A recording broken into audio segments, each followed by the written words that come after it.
Nadi bulbule dama kanofi si hawani. Nadi bulbule dama wanjibab simbekani.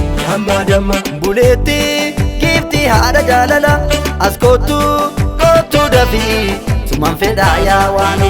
Askotu kotu dafi suman fedaya wanu. Dafi dafi suman fedaya wanu. Dafi dafi suman fedaya wanu. Dafi dafi suman fedaya wanu. Dafi dafi suman fedaya wanu.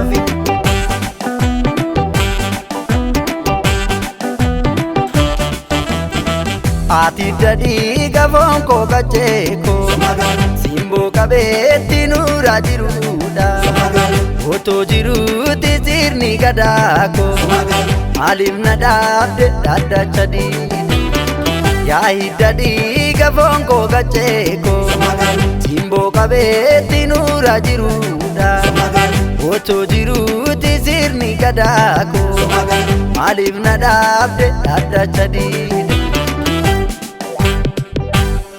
Ya sheda kichu lillo dalota ya sheda kichu kotu na fini ya sheda kichu ajana gutta ya sheda kichu ketim nugani ya sheda kichu lillo dalota ya sheda kichu kotu na fini ya sheda kichu ajana gutta ya sheda kichu ketim nugani Atta sheda kichu lillo dalota Atta sheda kichu ajana gutta Atta sheda kichu lillo dalota Atta sheda kichu ajana gutta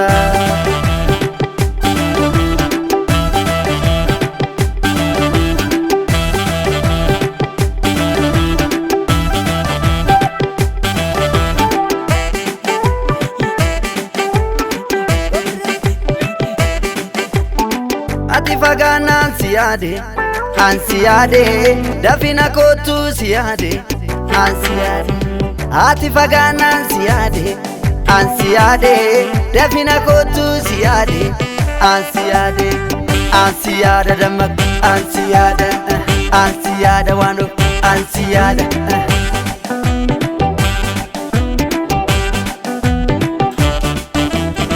Largal makenya daba tolcheni Muul'ata Waarre waliin ijaarre Ilmaatu nyaate jetti yartuuni Kaayyoon akeeka yoomaan si yaale Laalgalma keenya daba tolcheeni Muul'ata Waarre waliin ijaarre Ilmaatu nyaate jetti fagduuni Kaayyoon akeeka yoomaan si yaale